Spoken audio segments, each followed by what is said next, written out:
ఇవాళ మనం ఈ పన్నీర్ క్యాష్యూనట్ కర్రీ ఎలా చేసుకోవాలో చూసేద్దామా. ఫస్ట్ అయితే మిక్సీ జార్లో టొమాటోస్ కట్ చేసుకొని తర్వాత 15 మినిట్స్ ముందుగానే వేడి నీళ్ళలో నానేసుకున్న జీడిపప్పు వేసుకోవాలి. అండ్ దాంతోపాటు అల్లం, వెల్లుల్లి, ధనియాల పొడి, జీలకర్ర పొడి, కారం అండ్ కొంచెం కొత్తిమీర వేసుకొని స్మూత్ పేస్ట్ లాగా నెక్స్ట్ ఒక ప్యాన్లో ఆయిల్ వేసుకొని అందులో పన్నీర్ పీసెస్ వేసి కొంచెం ఉప్పు కారం వేసుకొని మంచిగా టాస్ చేసుకొని పక్కన పెట్టేసుకోవాలి.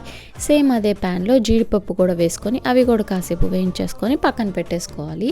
తర్వాత ఆయిల్ అండ్ బటర్ వేసుకొని జీరా, బిర్యానీ ఆకు, చెక్క వేసుకున్నాక ఆనియన్స్ వేసుకొని కొంచెం సేపు ఫ్రై చేసుకున్నాక పసుపు వేసుకోవాలి. తర్వాత మనం ముందుగా గ్రైండ్ చేసి పెట్టుకున్న పేస్ట్ అందులో వేసేసుకొని ఆయిల్ పైకి తేలేంత వరకు ఉడికించుకోవాలి.